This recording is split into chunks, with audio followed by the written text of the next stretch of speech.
शिवाचे सैनिक वेडे करू जीवाचे रान।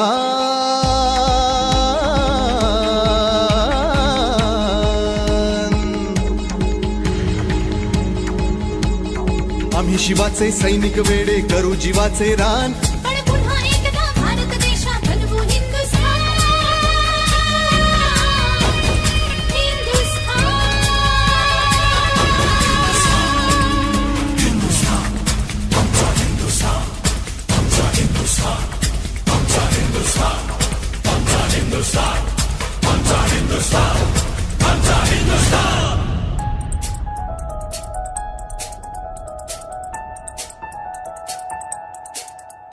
हे भगवे आमचे रक्त तळपतो तप्त हिंदवी बाणा।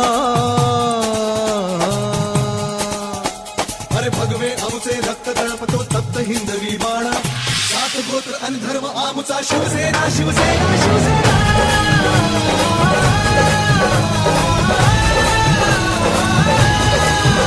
ठाणे लोकसभा मतदारसंघातील शिवसेना महाविकास आघाडीचे उमेदवार राजन विचारे यांच्या प्रचारासाठी ऐरोली येथील श्रीराम विद्यालयाच्या मैदानावर प्रचार सभेचे आयोजन करण्यात आले होते।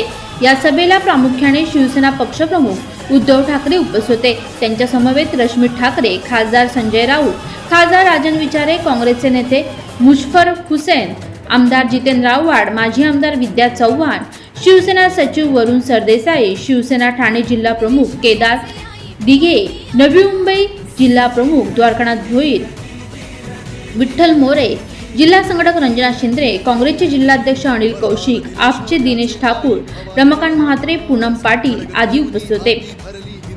या सभेत बोलताना शिवसेना पक्षप्रमुख उद्धव ठाकरे यांनी ठाण्याची शिवसेना आणि शिवसेनेचे ठाणे हे नाते फार जुने आहे। मी मात्र हे नाते सांगण्यासाठी येथे आलो नाही, तर गद्दारांची मस्ती उतरण्यासाठी या ठिकाणी आलो आहे। तुम्ही त्यासाठी आलात ना, असा प्रश्न शिवसेना पक्षप्रमुख यांनी उपस्थित जनसमुदायाला विचारल्यानंतर जनसमुदायाने गद्दारांच्या विरोधात जोरदार घोषणाबाजी केली। पंतप्रधान नरेंद्र मोदी हे खोटे बोलण्याचे मशीन आहे। त्यांनी 10 वर्षात देश फक्त लुटलाच नाही तर बर्बाद केला आहे। त्यामुळे शिवसेना पक्षप्रमुख उद्धव ठाकरे आणि महाविकास आघाडीच्या सभांना राज्यभरात मोठा प्रतिसाद मिळत आहे। लाखो लोक सभांसाठी जमत आहेत।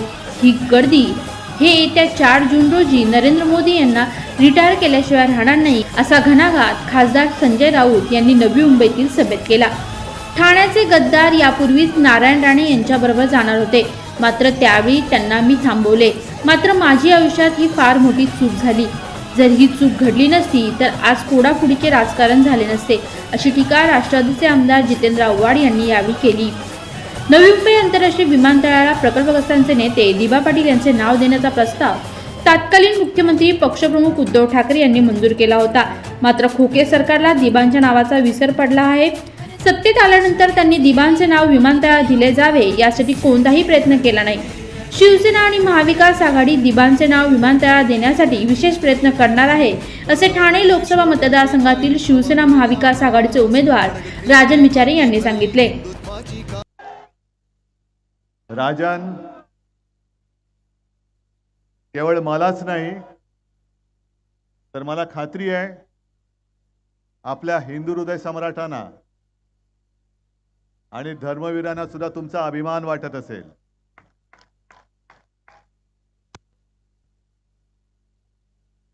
कारण ठाणे आणि शिवसेना, शिवसेनेचे ठाणे, ठाण्याची शिवसेना, काही जणांना मस्ती आले,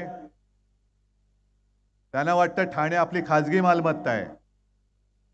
ती मस्ती उतरवण्यासाठी मी आलेलो आहे।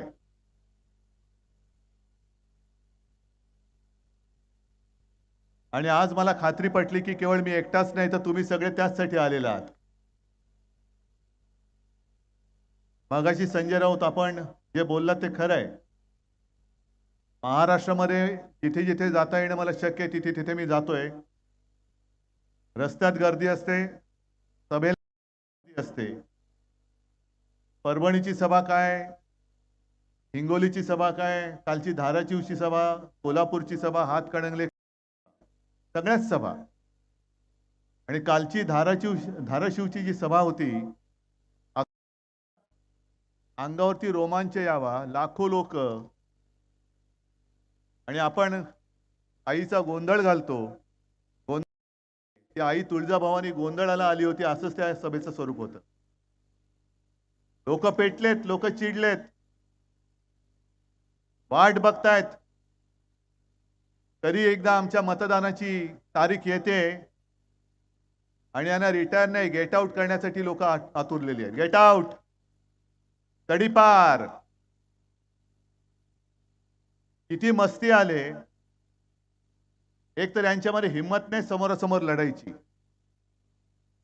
आणि माझ्या साध्या साध्या शिवसैनिकाला जो निष्ठावान आहे, तुमच्या पैशाने तो विकत घेतला जात नाही. आज सुद्धा त्यांचे संदेश येत आहेत, ये तुला सगळं सोडून देतो, पण मडवी तुरुंगात आहेत, भाजपात किंवा मिंद्याकडे जायला तयार नाहीत. आणि बघू ना आपण यांच्या तुरुंगाच्या भिंती किती मजबूत आहेत. कायद्याच्या दृष्टीने बोलतोय, तुरुंग नाही फोडणार मी, तुरुंग तसाच ठेवणार आहे, कारण उद्या ज्यांनी माझ्या मडवीला तुरुंगात टाकलं त्याला मी त्या तुरुंगात टाकणार आहे. संजय राऊत पण तसेच नाही झुकला. काय कराल, तुरुंगात टाकाल ना, टाका, बघू तुमच्या तुरुंगाच्या भिंती किती जाड आहेत.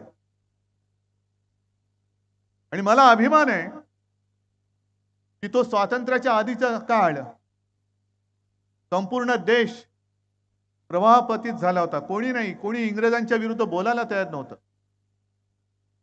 तेव्हा एक महाराष्ट्राचा सुपुत्र त्यांनी ठणकावून विचारलं होतं आणि सांगितलं होतं भर कोर्टात, स्वराज्य हा माझा जन्मसिद्ध हक्क आहे आणि तो मी मिळवणारच. त्या लोकमान्यांना सुद्धा अभिमान वाटत असेल की अरे तो माझा महाराष्ट्र आज सुद्धा जागा आहे, आज सुद्धा ज्वलंत आहे. असंतोषाचे जनक ज्या लोकमान्यांनी महाराष्ट्रात जन्म घेतला, तो महाराष्ट्र आज सुद्धा जो संपूर्ण देशात असंतोष भडकलेला आहे, त्या असंतोषाचा जनक हा लोकमान्यांचा महाराष्ट्र आज सुद्धा आहे. पण तेव्हा सरकारचे डोके ठिकाणावर आहे काय, हा प्रश्न त्यांनी विचारला होता, तो सुद्धा मराठीतनच. आजच्या सरकारला डोकंच नाहीये, त्या डोक्याच्या जागी नुसता खोका आहे हे आम्हाला माहिती आहे. हे खोकेबाज सरकार आहे, डोकेबाज सरकार नाहीये. आणि मी दर सभेत सांगतोय, ही माझी शिवसेना माझी वडिलोपार्जित संपत्ती आहे. हे माझे निवडणूक रोखे आहेत, जे मी या निवडणुकीत वटवणार आहे. हे माझे निवडणूक रोखे आहेत, आणि या निवडणूक रोख्यांवरती मोदीजी तुम्ही किती जुलम जबरदस्ती करा, यातलं एक सुद्धा बोगस नाही निघणार. हे सगळे अस्सल मर्द, जीवाला जीव देणारे हे शिवसैनिक मला शिवसेना प्रमुखांनी जोडून दिलेले आहेत. आणि तुम्हाला काय वाटतं, या शिवसेनेने 2014 आणि 2019 मध्ये मोदीजी तुम्ही विसरला असाल, तुम्ही कालच्या किंवा परवाच्या तुमच्या मुलाखतीत बोललात की उद्धवजींबद्दल मला प्रेम आहे, मी काय ऐकलं नाही. पण तुम्ही कदाचित विसरला असाल की 2014 साली भाजपाने जेव्हा तुमचं नाव ठरवलं की देशाच्या पंतप्रधानपदी नरेंद्र मोदींचं नाव उमेदवार म्हणून सुचवूया, तुमचे तेव्हाचे अध्यक्ष होते राजनाथ सिंग, त्यांनी मला फोन करून विचारलं होतं, उद्धवजी आपकी क्या सलाह है. आणि ते पाप मी केलं होतं, मगाशी जसं जितेंद्र थोबाडीत मारून गेले. त्यांनी या इथल्या गद्दाराचं नाव तेव्हा सुचवलं होतं म्हणून एक थोबाडीत मारली. मी किती मारून घ्यायला पाहिजे माहित नाही मला, पण ते पाप माझ्याकडनं नकळत झालं होतं. तेव्हा शिवसेना तुम्हाला चालत होती, तेव्हा उद्धव ठाकरे कोण आहे हे तुम्हाला माहिती होतं. आज असं काय झालं, बिनसलं. आणि 14 साली तरी काय बिनसलं होतं की तुम्ही ज्या शिवसेनेचा पाठिंबा घेतलात, तो उद्धव ठाकरे तेव्हाही पक्षप्रमुख होता, 2019 ला होता आणि आज सुद्धा आहे. आणि जे माझ्या असली शिवसेनेला नकली म्हणतात, ती बेअकली माणसं मी महाराष्ट्रामध्ये सहन करणार नाही. ही माझी शिवसेना असली आहे. आमचं नाणं खणखणीत आहे, ठणठणीत आहे, मोदींसारखं तकलादू नाहीये. मोदींचं नाणं महाराष्ट्रामध्ये चालत नाही, म्हणून तुम्हाला माझ्या वडिलांचा फोटो बाजूला लावावा लागतोय. एक काळ असा होता, हे आपल्याला हिणवत होते की तुम्ही जे काही निवडून आलात, तुमचे जे काही खासदार आले निवडून, ते तुम्ही मोदींचे फोटो लावले होते म्हणून निवडून आले. मग मी माझ्या वडिलांचा फोटो लावून निवडणूक लढतोय. इथले जे गद्दार आहेत, घटनाबाह्य मुख्यमंत्री, त्यांनी त्यांच्या वडिलांचा फोटो लावून निवडणूक लढून दाखवावी, होऊन जाऊ दे. आणि राजकारणातले तुमचे बाप जर मोदी असतील तर त्यांचा फोटो लावा. हिंदू हृदय सम्राटांचा लावू नका, तेवढी तुमची पात्रता नाही, तुमची योग्यता नाही. कारण गद्दार म्हटल्यानंतर त्या गद्दाराच्या हातामध्ये भगवा झेंडा आणि शिवसेना प्रमुखांचा फोटो त्यांच्या बाजूला शोभत नाहीये. ही संघटना ही मर्दांची संघटना आहे. आजपर्यंत तुमच्या सगळ्या गोष्टी आम्ही सहन करत आलो.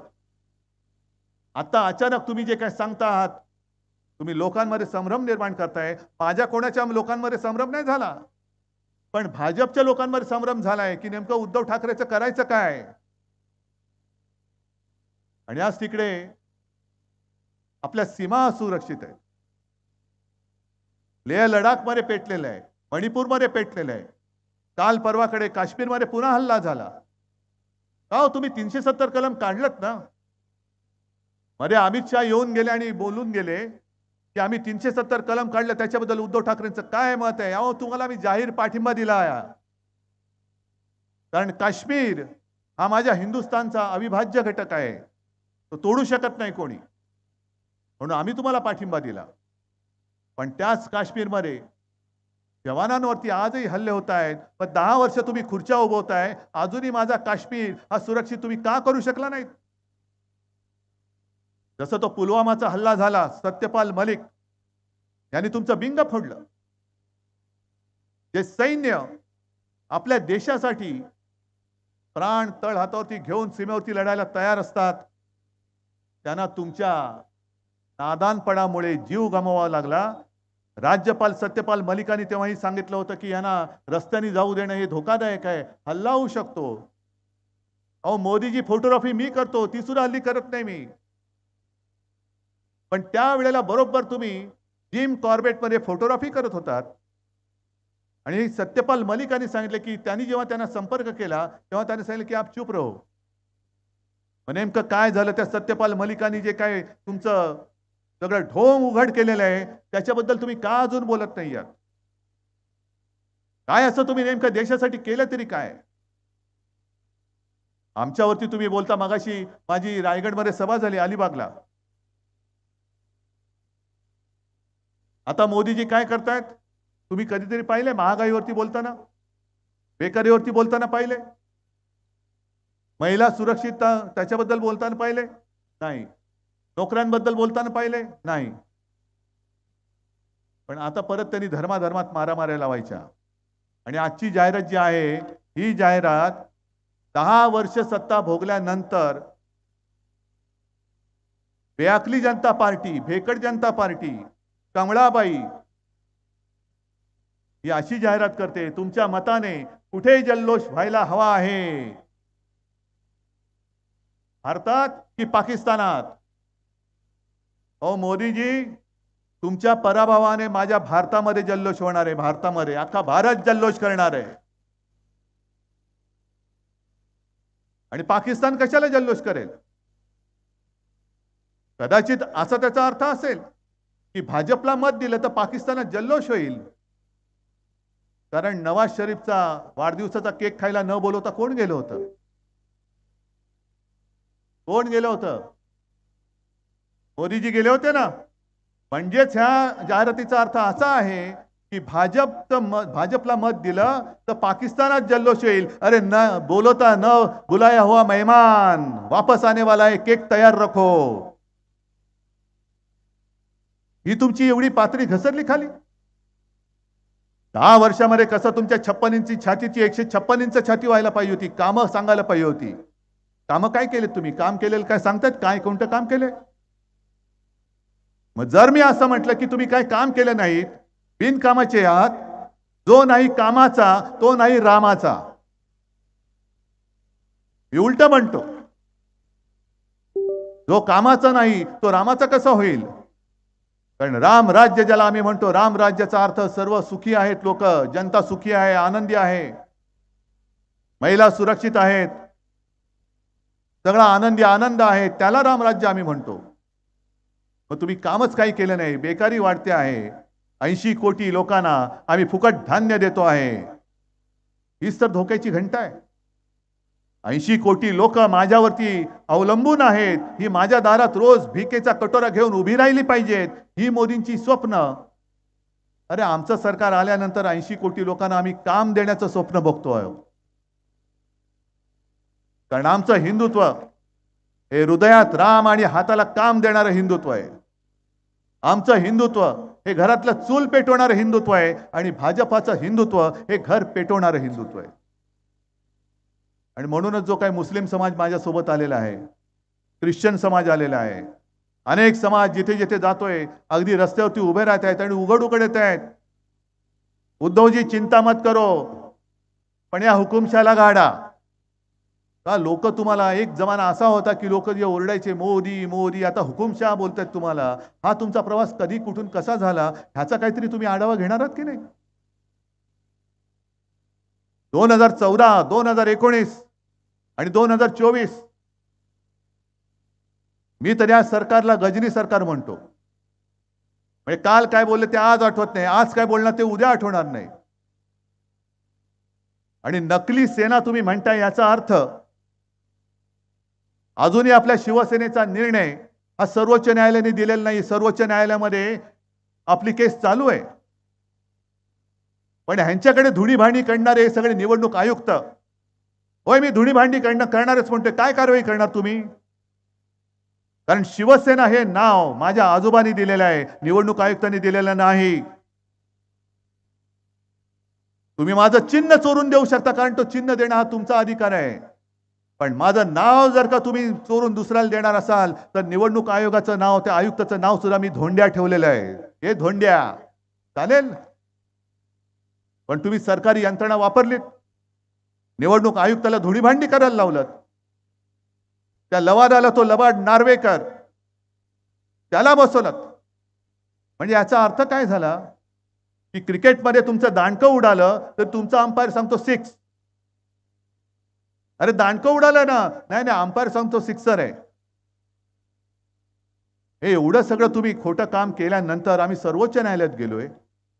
सर्वोच्च न्यायालयामध्ये केस दाखल झाले. सर्वोच्च न्यायालयाने यांची कानफटं फोडलेली आहेत. कोश्यारी सकट सगळ्यांची कानफटं फोडलेत.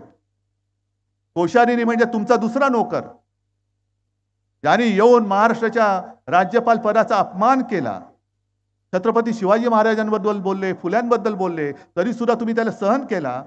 आणि तेव्हा हे शेपूट घालणारे सगळे लाचार गँग, गोल्डन गँग नाही, लाचार गद्दार गँग ही गप्प बसून राहिली. महाराजांचाच अपमान झालाय ना, मोदींचा नाही ना झाला.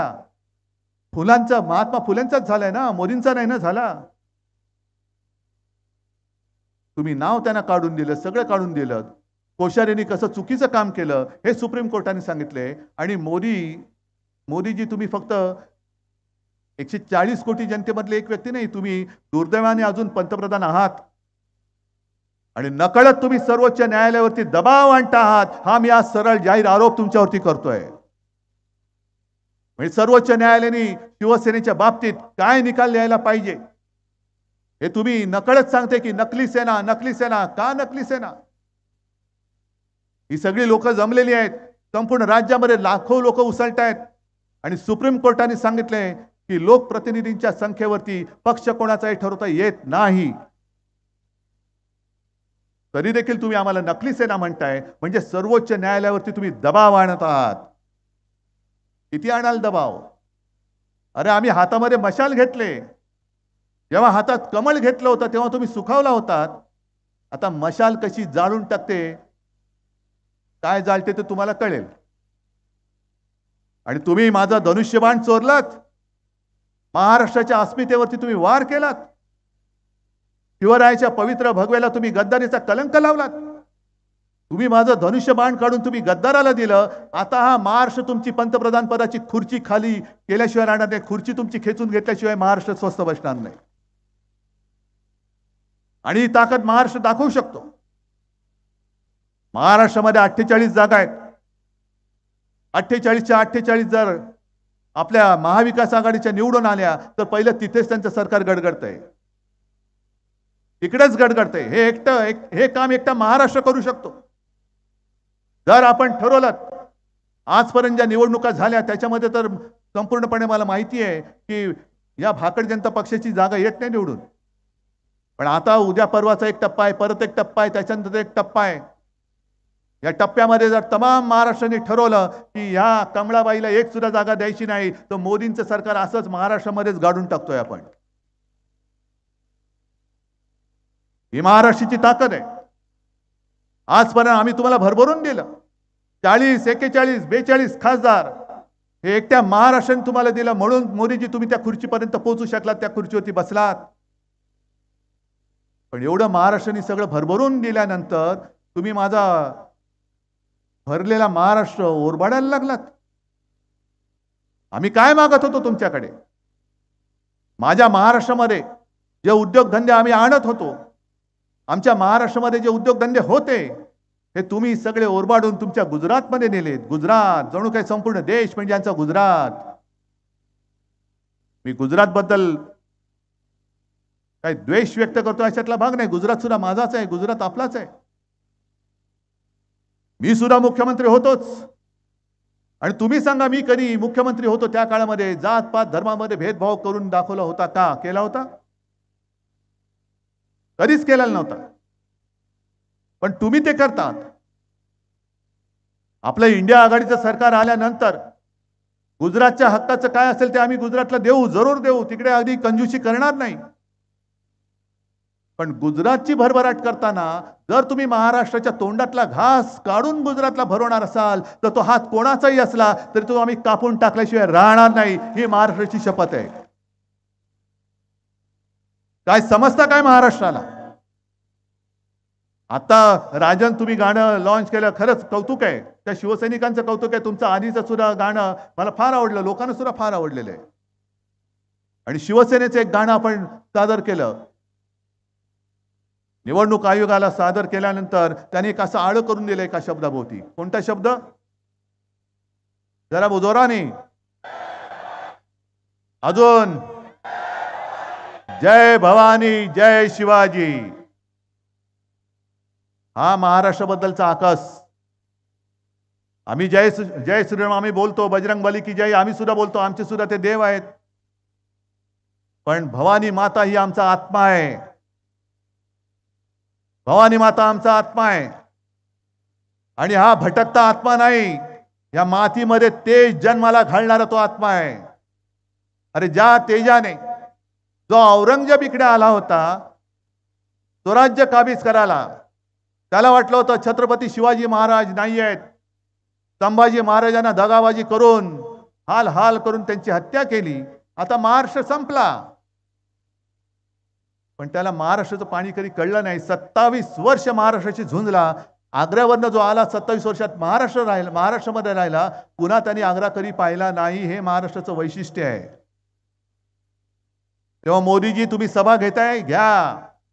माझं तर म्हणणं आहे 27 सभा घ्या, 270 सभा घ्या, 400 पार सभा घ्या आणि महाराष्ट्र जिंकून दाखवा. या 400 पार सभा महाराष्ट्रामध्ये घ्या. गल्ली बोळामध्ये जा, अगदी या मैदानात येऊन सुद्धा सभा घ्या आणि महाराष्ट्र जिंकून दाखवा. महाराष्ट्र एक तर कोणावरती वार करत नाही. कोणी प्रेमाने मिठी मारली तर तो सुद्धा प्रेमाने आलिंगन देतो. पण जर का महाराष्ट्राच्या पाठीत वार झाला तर महाराष्ट्र वाघ नख बाहेर काढल्याशिवाय राहत नाही. ही माझी वाघ नख आज महाराष्ट्रामध्ये बाहेर काढलेली आहे. ही वाघ नख आहेत. एक तर तुम्ही कामाच्या नावाने संपूर्ण ठणठणाट केला, कुटुंब फोडलीत, पक्ष फोडलेत. काय केलं काय तुम्ही? कोरोना काळामध्ये जे काम महाराष्ट्राने केलं, माझं नाव मुख्यमंत्री नंबर 1 म्हणून झालं, ते माझ्यामुळे नाही तुमच्यामुळे झालं आणि शासन यंत्रणेमुळे झालं. तुम्ही सगळ्यांनी सहकार्य केलं म्हणून संपूर्ण देशात महाराष्ट्राच्या मुख्यमंत्र्याचा नंबर 1 होता. आणि महाराष्ट्र इकडे कोरोनाशी लढत असताना तुम्ही टीव्हीवर यायचे, दिवे लावा, ताटं बडवा, कोलांट्या उड्या मारा, बेडूक उड्या मारा, घरंगळत जा, हे असे चाळे. अरे संपूर्ण जग हसत होतं की हे मोठं संकट आल्यानंतर एका देशाचा पंतप्रधान थाळ्या बडवायला सांगतोय.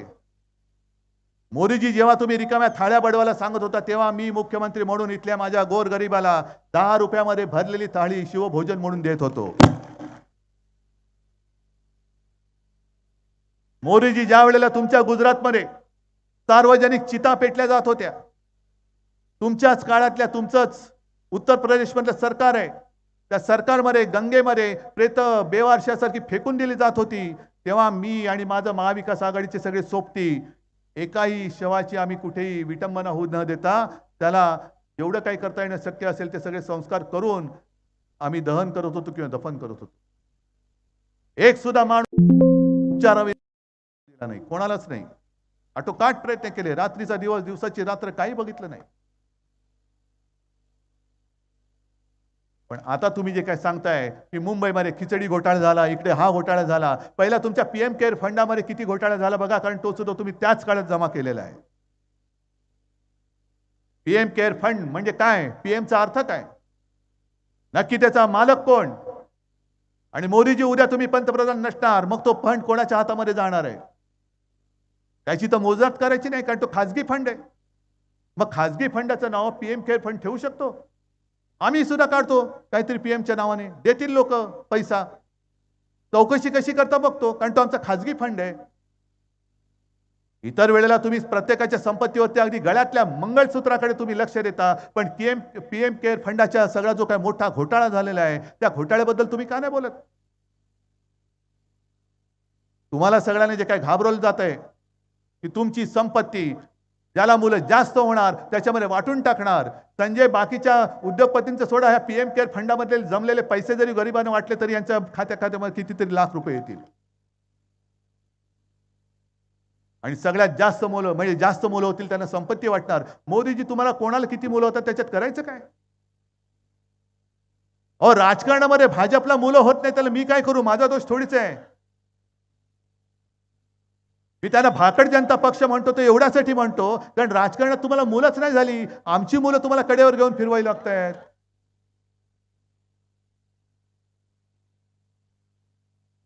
पण तुम्ही नेत्या तेवढी घेऊन जा, आमच्याकडे मुलांची कमतरता नाही, आमच्याकडे मुलं होतच असतात. उलट घेऊन जाल तेवढी बरी, नवीन मुलं आणखीन तयार होत आहेत, कारण हा निसर्गाचा नियम आहे. निसर्गाचा नियम आहे. ही पानं सुद्धा,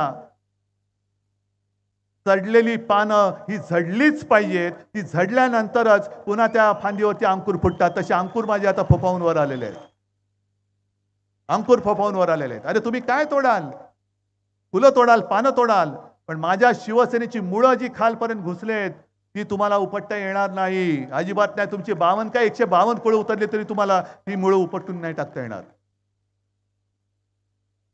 आणि ही लढाई ही गद्दारीच्या विरुद्ध तर आहेच, पण वचननामा म्हणून मी जे काय वचन तुम्हाला दिलेले आहे, जास्त नाही दिले मी, कारण राजन तुमचा तो कार्य अहवाल आहे ना, तो नुसता दाखवा आणि नुसता गद्दाराच्या छातीवर ठेवला ना तरी त्याच्यामध्ये तो पुन्हा उठणार नाही. केवढा तो एवढा जाड जूड आणि जड आहे, दाखवा जरा, हे मलाच नाही उचलता येणार. हा आमचा कार्यसम्राट खासदार निष्ठावान आहे, याच्या बरोबरीला येऊ शकतात. अरे 10 वर्षात मी तर सोडून द्या, राजांच्या कामाची तुलना मोदींनी करून दाखवावी. पंतप्रधान म्हणून मोदींनी केलेली कामं आणि 10 वर्षात माझ्या राजांनी केलेली कामं, ही लोक काय भाड्याने आणलेली लोक नाही आहेत. खुर्ची मागे किती पैसे आहेत का रे, कोण भाडखाऊ? कोणीच नाहीये. आणि म्हणून मी जी काय वचनं दिलेली आहेत, पहिलं वचन, माझ्या महाराष्ट्राची होणारी लूट मी थांबवल्याशिवाय राहणार नाही. कारण ह्यानी माझं आपलं सरकार का पाडलं, गद्दारी करून का पाडलं? कारण जोपर्यंत मी मुख्यमंत्री होतो तोपर्यंत ह्यांची महाराष्ट्राकडे वाकड्या नजरांनी पाहण्याची हिंमत नव्हती. जर पाहिलं असतं तर डोळे काढून मी हातात दिले असते. म्हणून यांनी गद्दारी करून सरकार पाडलं आणि महाराष्ट्रातले सगळे उद्योगधंदे पळवायला लागले. इथे आपलं कोविड केअर सेंटर केलं होतं, ज्याच्यात हजारो लाखो लोकांचे जीव वाचले. सरकार बदलल्याबरोबर ते पाडलं आणि ती जागा तत्काळ बुलेट ट्रेनच्या घशात घालून टाकली. अहमदाबाद मुंबई किती लोक जाणार आहेत अहमदाबाद मुंबईमध्ये?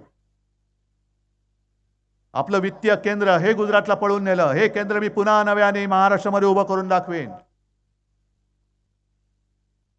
अगदी प्रत्येक गावात नाही तरी जिल्ह्यामध्ये, तालुक्याच्या ठिकाणी जे माझे तरुण तरुणी शिकलेत पण नोकरीचा पत्ता नाही, त्यांना तिथल्या तिथे रोजगार देण्याचा मी प्रयत्न करतोय. नक्की करून दाखवणार.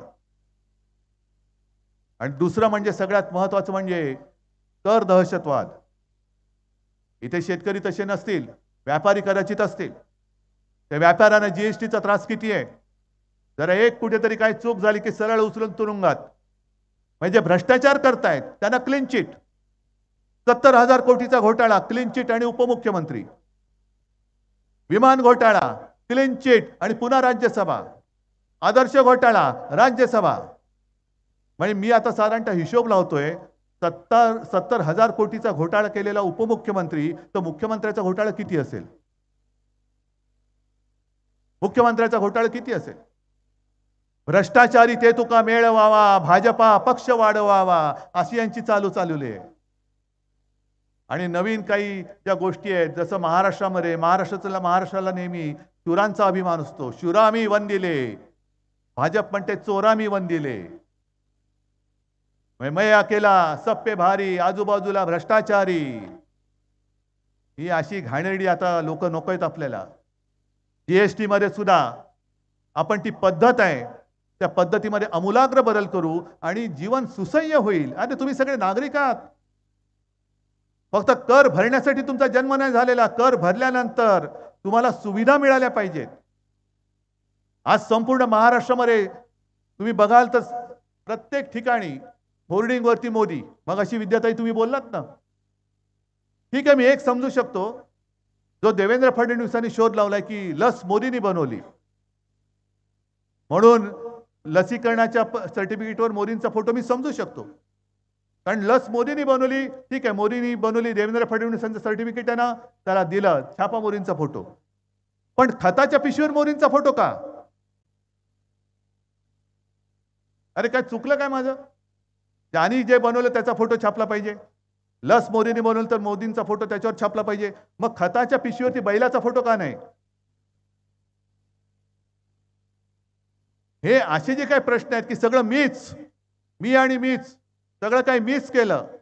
उद्या आणखीन काही दिवसांनी सांगतील हे सगळं ब्रह्मांड, हे विश्व हे मी तयार केलेलं आहे. सूर्य मी असा तयार केलेला आहे, चंद्र तयार केलेला आहे.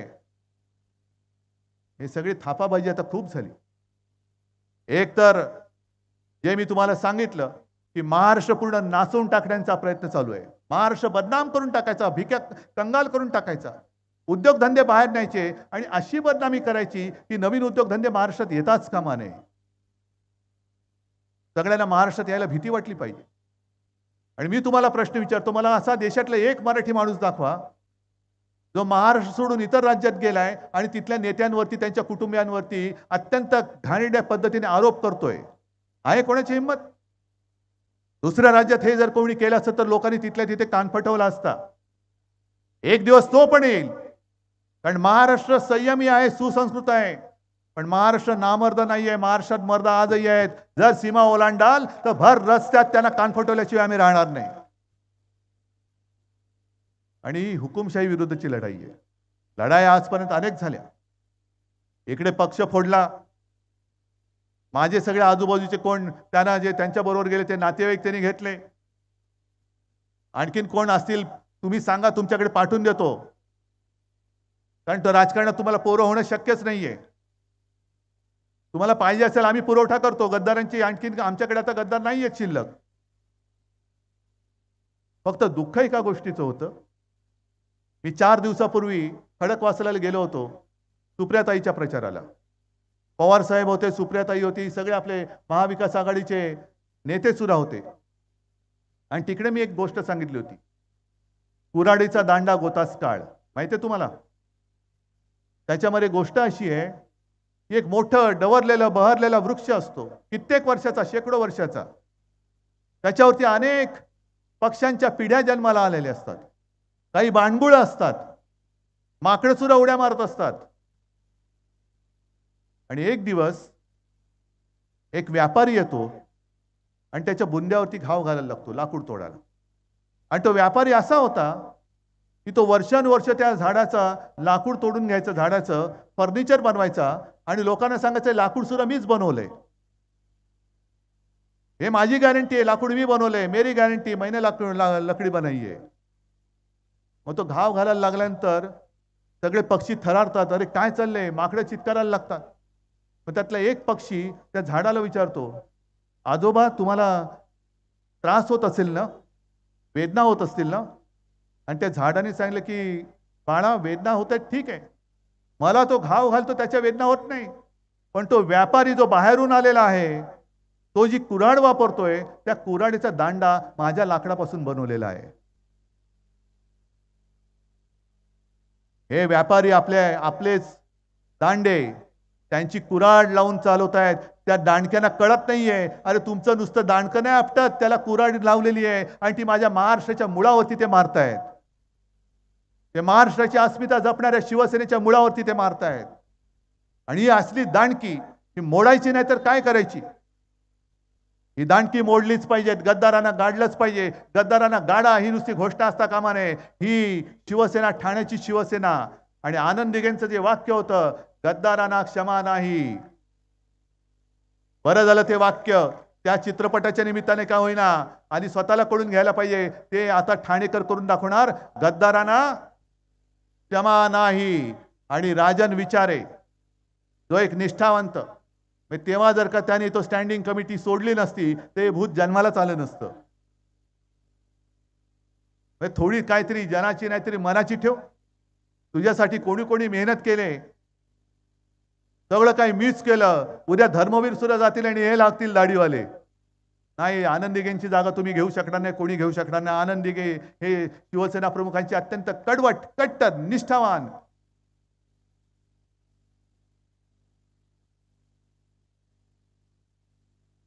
त्यांचा मृत्यू झाला पण त्यांनी भगवा सोडला नाही. ही याला म्हणतात निष्ठा, याला म्हणतात निष्ठा. आणि त्या निष्ठावान ठाणेकरांना निष्ठा काय असते हे शिकवण्याची नाही तर गद्दारांना दाखवण्याची वेळ आलेली आहे. आणि म्हणून मी तुम्हाला सगळ्यांना विनंती करत नाहीये, तर मला खात्री आहे की राजनचा विजय तर होणार आहेच, पण राजनचा विजय मला असा तसा नकोय.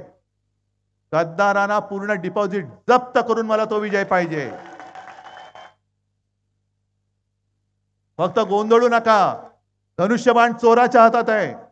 आपली निशाणी काय आहे नक्की? हातामध्ये मशाल घेऊन हा जो हुकुमशाह सूर आहे त्याच्या बुडाला धग लावायची. आता बुडाला हुकुमशाह सुराच्या. कोण हुकुमशाह सूर, ज्याचं त्यांनी समजून घ्यायचं. आणि दिल्लीवरती पुन्हा लोकसभेमध्ये आपल्या शिवसेनेचा अस्सल आणि एकमेव शिवसेनेचा कट्टर निष्ठावान शिवरायाचा पवित्र भगवा घेऊन राजन विचारेला पुन्हा दिल्लीमध्ये पाठवायचा आहे. धन्यवाद. जय हिंद. जय. आदरणीय पक्षप्रमुख उद्धवजी ठाकरे आणि व्यासपीठावरील महाविकास आघाडीचे इंडिया अलायन्सचे सर्व सन्माननीय नेते, वेळ भरपूर झालेला आहे आणि आपल्याला सगळ्यांना उद्धवजींना ऐकायचं. मी फार वेळ घेणार नाही. ही मर्दांची सभा आहे.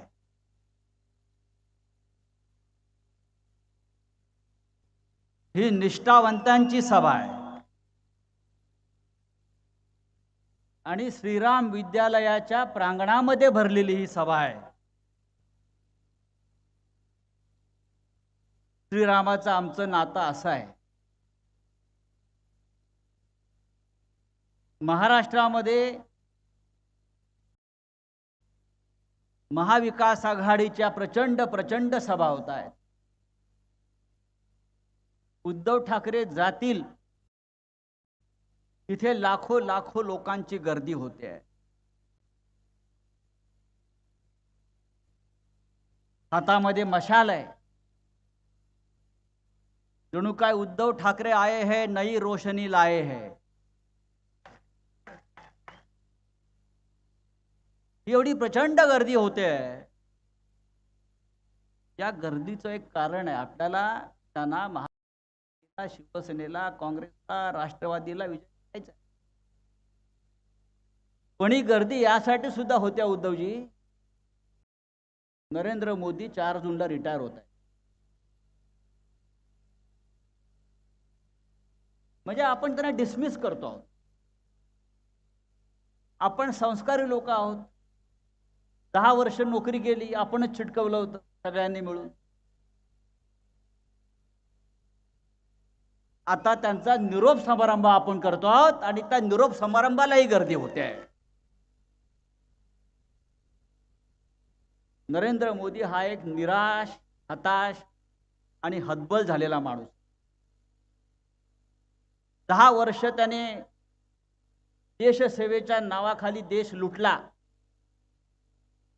देश बर्बाद केला. आता त्यांच्या इच्छेनुसार आपल्याला त्यांना हिमालयात पाठवायची वेळ आली. त्यांची इच्छा होती, झोला लेकर आया हूं, झोला लेकर जाऊंगा. अब झोला लेकर जाएंगे. राजन विचारेंना मी सांगेन, आपण दिल्लीला जाताना एक झोला घेऊन जा. आपलं सरकार येत आहे केंद्रात. नरेंद्र मोदी इतके हताश आहेत, इतके निराश आहेत, इतके हतबल आहेत कि रोज एक खोटं बोलतायत, रोज एक झूठ बोलतायत. झूठ बोलने की मशीन अगर कोई होगी वो नरेंद्र मोदी है. एक नंबरचा खोटारडा आणि ढोंगी माणूस पुण्या देशात जन्माला आला असेल तर नरेंद्र मोदी त्याचं नाव आहे. पण मी सांगतो, नरेंद्र मोदींनी, अमित शहानी आमचा धनुष्यबाण आमच्याकडून घेतला, चोरला आणि बेईमानांच्या हातात दिला. पण मी गॅरंटी देतो, मोदीची गॅरंटी नाही, ही उद्धव ठाकरे साहेबांची गॅरंटी आहे. तुमचं कमळ सुद्धा या महाराष्ट्रामध्ये आम्ही राहू देणार नाही.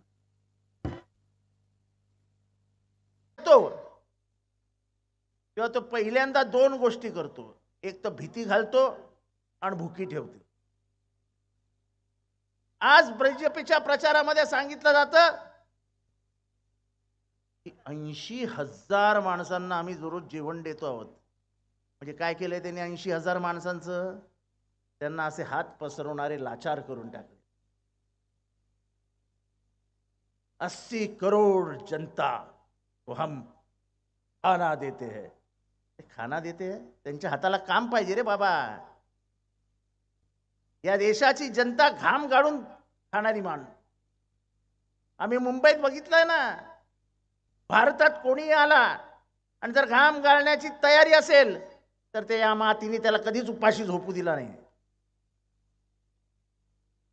आमची क्षमता, आमच्या मातीची क्षमता आहे. पण हे कशासाठी? तर त्यांनी लाचार व्हावं, त्यांनी दुर्बल व्हावं आणि आमच्या मागणं फिरावं. आणि परत भीती आहेच, ही लोकशाही राहते की नाही.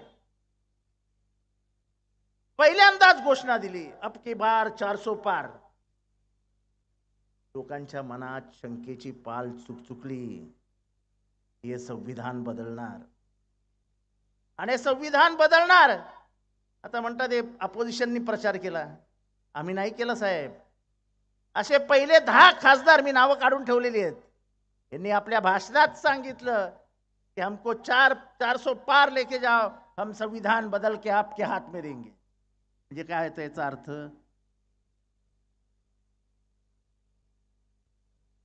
यांना संसदीय लोकशाही मान्य नाही. संसदीय लोकशाही डॉक्टर बाबासाहेब आंबेडकरांनी कशासाठी आणली? तर या देशातली जी विविधता आहे, भाषेमध्ये विविधता आहे, संस्कार संस्कृतीमध्ये विविधता आहे, त्या पाण्यामध्ये म्हणजे कोस कोस पे बदले पाणी, कोस कोस पे बदले वाणी. आपली भाषा बदलत जाते. कोल्हापूरची मराठी आणि नवी मुंबईच्या मराठीमध्ये फरक आहे की नाही आहे? हा भारत आहे. आसाममध्ये जे चालतं ते गुजरातमध्ये चालतं का? केरळमध्ये चालतं ते कन्याकुमारी चालणार आहे का? पण संसदीय लोकशाहीच्या माध्यमातून सर्व राज्याचं प्रतिनिधित्व दिल्लीत येतं आणि सगळ्या समस्यांचं निराकरण करून, म्हणून ती लोकसभा आहे. आणि हे सगळं डॉक्टर बाबासाहेब आंबेडकर यांनी ह्या भारताचा अभ्यास करून केलेलं. त्यांना हे उद्ध्वस्त करायचं आहे. इथली लोकशाहीचा जो गाभा आहे तोच उद्ध्वस्त करायचा आहे. आजकाल नवीन काहीतरी काढलंय ते मंगळसूत्र. थोडंच मंगळसूत्राबद्दल प्रेम होतं तर मणिपूरमध्ये बायकांवरती उघडे बलात्कार केले जात होते नग्न करून, तेव्हा तुम्हाला का नाही वाटलं की त्यांचं मंगळसूत्र वाचवावं जाऊन? ती फोगाट नावाची जी विनीता फोगाट का काय ती जी रेसलर आहे, ब्रिजभूषण नावाच्या तुमच्या खासदाराविरुद्ध लैंगिक शोषणासाठी उपोषणाला बसली होती, तेव्हा का नाही झालं तुम्हाला आठवण की आपल्याला मंगळसूत्राचं हे करायला पाहिजे? एरवी तुम्हाला कधीच मंगळसूत्राची आठवण होत नाही, पण अशा निवडणुका आल्या ना की तुम्हाला अशा काय काय काय काय गोष्टी सर्व आठवायला लागतात. काय तर म्हणे भारताच्या संपत्तीचं वाटप करणार आणि मुसलमानांना देणार. अबे आम्ही येडे आहोत काय? आमच्या घरातली संपत्ती कोणाच्या बापाला द्यायला? आमच्या आईबापाने मेहनतीने कमवलेली संपत्ती आमची. आणि लोकांना आठवत नाही असं नाही. हा कायदा आला 78 साली. 78 साली हा कायदा आणताना त्या मंत्रिमंडळामध्ये कोण कोण होतं?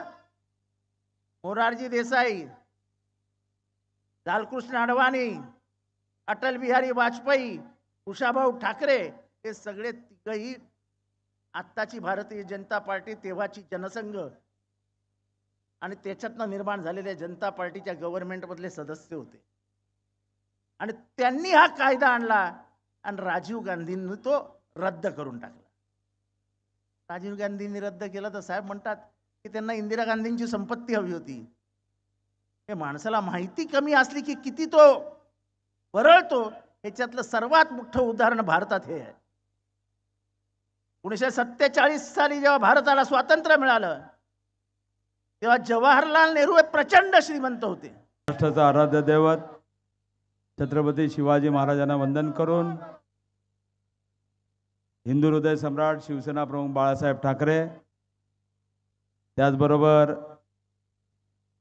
गुरुवर्य धर्मवीर आनंदीगे साहेब यांच्या स्मृतीस वंदन करून आज या ठिकाणी या इंडिया महाविकास आघाडीच्या प्रचारासाठी उपस्थित असलेले आदरणीय माजी मुख्यमंत्री आणि आमचे पक्षप्रमुख उद्धव ठाकरे साहेब, त्याचबरोबर या मंचकावर असलेले सन्माननीय संजयजी राऊत, आमचे सन्माननीय काँग्रेसचे नेते मुजफ्फर हुसेन साहेब, आमच्या विद्याताई चव्हाण मॅडम, त्याचबरोबर दीपक भाऊ निकाळजे साहेब आणि वरुणजी सरदेसाई आणि मंचकावर असलेले आमचे जिल्हा प्रमुख द्वारकानाथजी भोईर, विठ्ठलरावजी मोरे, सर्व काँग्रेस, राष्ट्रवादी आणि शिवसेनेचे सर्व पदाधिकारी आणि बंधू आणि भगिनींनो, समोर बसलेले सर्व शिवसेना, राष्ट्रवादी, काँग्रेस, आप यांचे सर्व निष्ठावंत कार्यकर्ते आणि पदाधिकारी, मी जास्त काय बोलणार नाही. गेल्या 10 वर्षात केलेली कामं आपल्यासमोर आहेत आणि मला वाटतं खासदार या नात्याने गेल्या 10 वर्षाच्या काळामध्ये या नवी मुंबई शहर असेल, ठाणे शहर असेल, मीरा भाईंदर शहर असेल, या तिन्ही शहरामध्ये वेगवेगळी विकासाची कामं माझ्या माध्यमातून झाली आहेत आणि मला विश्वास आहे की या सर्व या तिन्ही शहराला न्याय देण्याचं काम आपण या माध्यमातून केलेलं आहे. मी साहेबांना विनंती करतो की नवी मुंबई आंतरराष्ट्रीय विमानतळास आदरणीय दिबा पाटलांचं नाव या ठराव करून सुद्धा मला वाटतं मंजूर करून आज जवळजवळ 1.5 ते 2 वर्ष झाले. त्याच्या मागून सर्व ठराव त्या ठिकाणी वेगवेगळ्या नावाचे विमानतळाला देण्याचे आले, परंतु आमच्या इथल्या भूमिपुत्रांना न्याय देणाऱ्या दिबा पाटलांचं नाव या ठिकाणी आंतरराष्ट्रीय या विमानतळाला देण्याचा ठराव आदरणीय मुख्यमंत्री त्यावेळचे उद्धव ठाकरे साहेब यांनी मंजूर केलेला ठराव केंद्र सरकारकडे पाठवून सुद्धा या ठिकाणी मंजूर केला नाही. त्याबद्दल मी परत एकदा त्याचा निषेध करतो आणि आपल्याला आश्वासन देतो की येणाऱ्या काळात केंद्र सरकारच्या माध्यमातून हा ठराव नक्कीच आम्ही मंजूर करू. त्याचबरोबर प्रकल्पग्रस्तांना घरे नियमित करण्याचा ठरावसुद्धा माननीय आपले मुख्यमंत्री 22 फेब्रुवारी 2022ला त्या ठिकाणी आदरणीय उद्धव साहेबांनी त्याचा जो महाराष्ट्र शासनाच्या माध्यमातून ठराव मंजूर केला, परंतु त्याचीसुद्धा अंमलबजावणी या मंडळीने केली नाही. आणि खास करून या प्रकल्पग्रस्तांचे आज किती भूमिपुत्रांच्या आमच्या जमिनी त्या ठिकाणी गेल्या, मोठमोठे त्या ठिकाणी इंडस्ट्रीज आल्या, परंतु आमच्या भूमिपुत्रांना न्याय देण्याच्या माध्यमातून MIDCमध्ये त्या ठिकाणी काही प्लॉट देण्याबाबत किती वर्षापासून तो प्रलंबित आहे, तो सुद्धा आम्ही हा प्रस्ताव निवडणुकीनंतर त्या ठिकाणी मंजूर करू असा विश्वास या ठिकाणी मी करतो. आणि या उद्धव साहेब आमच्याकडे निष्ठावंतांचं जी घाण होती ती निघून गेली साहेब, परंतु आता जे कार्यकर्ते आहेत हे सर्व जीवाला जीव देणारे कार्यकर्ते आहेत. किती जरी अन्याय झाला, आमचे MK मडवी साहेब असतील, आज त्यांना त्या वेळेला तडीपार करण्यात आलं. जवळजवळ 3-4 महिने त्यांनी त्यावेळेमध्ये कोर्टामध्ये हे धाव घेतल्यानंतर 3 महिन्यानंतर त्यांचा तो प्रस्ताव हायकोर्टाने रद्द केला. आज परत एकदा इलेक्शनच्या मोडवरती त्या ठिकाणी त्यांच्यावरती केसेस टाकल्या गेल्या आणि त्या केसेसच्या अंतर्गत इलेक्शनला ते येऊ नये यासाठी सुद्धा त्यांच्यावरती पोलीस अधिकाऱ्यांनी दबाव आणून त्या ठिकाणी कोर्टामध्ये सदा स्टे दाखल करायचा होता, तो सुद्धा त्यांनी दिला नाही.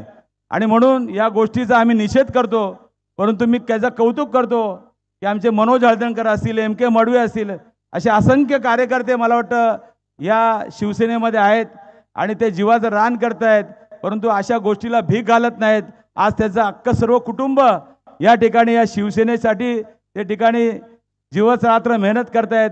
आणि मी परत एकदा या निष्ठावंतांना मी सलाम करतो आणि परत एकदा या सर्व गेल्या 10 वर्षात केलेल्या कामाचा हे लक्षात घेता या ठाणे लोकसभामधून मला वाटतं 3ऱ्यांदा या लोकसभेचा खासदार म्हणून मला काम करण्याची संधी आदरणीय पक्षप्रमुख उद्धव ठाकरे साहेबांनी दिली आणि त्या 10 वर्षामध्ये केलेल्या कामाच्या जोरावरती मला नक्कीच या ठाणे, नवी मुंबई आणि मीरा भाईंदर शहरातली सर्व जागरूक नागरिक या ठिकाणी परत एकदा 3ऱ्यांदा काम करण्याची संधी देतील. व्हिडिओ जर्नलिस्ट राहुल कदमसह प्रियाज मानचा रिपोर्ट, नवी मुंबई.